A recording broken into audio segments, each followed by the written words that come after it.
Fox from Manchester writes in and says, anyway, I just wondered, given the widespread condemnation of the Hour of Victory demo that went up on Xbox Live, what do you think Midway would be best served doing now as the publisher, seeing that Infusion seems to have produced a lemon? Obviously, the game is only a few weeks from launch, so we can assume the demo is indicative of the actual shipped game. Do you think Midway would be wise to leave the launch as planned, or should they do what seems to be necessary and pull the launch to take the game back to Infusion to make it better? Is there any precedent for that? Finally, do you think we're likely to see more situations like this where the bar for quality is set so high on current-gen consoles that anything not up to the quality level of its peers will struggle to get out of the starting gate? So there's a little background to this. Reception to that Hour of Victory demo, which is Midway's World War II first-person shooter. Unreal Engine, you can play as 3 different class types, and supposedly it's a different game depending on who you pick.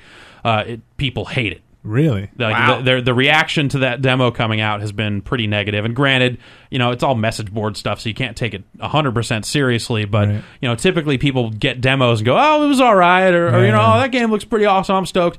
Like, people just like, whatever, man. F this. Wow. Not getting this game. Like, it was the most vicious reaction I've seen to a demo probably since ever. Halo 3. I'm so mad I downloaded Since this the Halo for free. 3... Yeah, totally.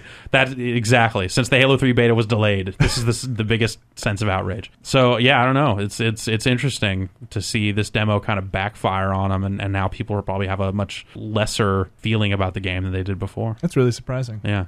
Well, when publishers see games kind of shaping up to be a turkey, they've delayed them in the past. I mean, maybe these aren't the best examples, but EA kind of pushed Godfather and Superman Returns back, gave them a few, 6 or 7 extra months in the oven there to really make sure that they were in tip-top shape when they shipped. And Superman was awesome. So it was worth the wait. Yeah, so good on them.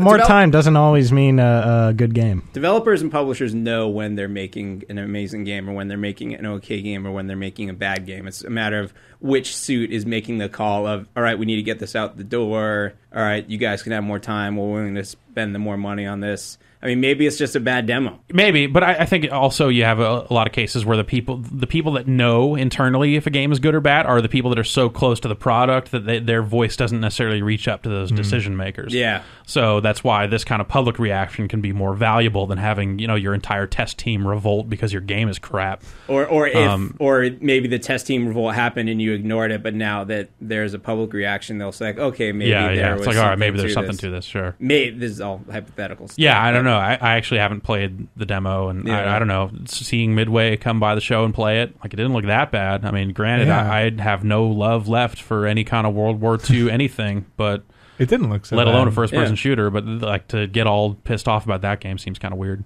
Yeah. Well, I think the last part of his question: will this prevent things that fall below the bar from coming out? Hell no.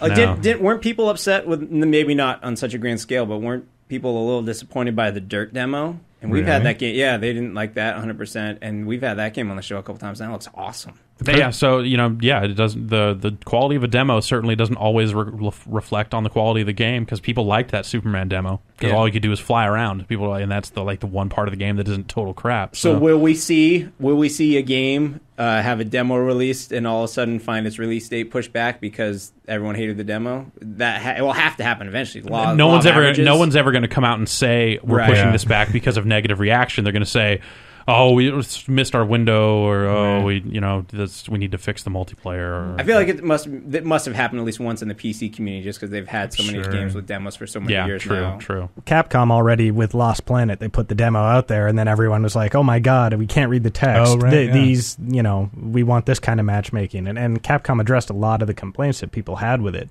before they launched. I don't know if they actually delayed the product in order to do that, but that's the only example springs to mind of a publisher really listening to the demo feedback and incorporating it into the final product. We'll see. Maybe it'll happen, maybe not. Yeah.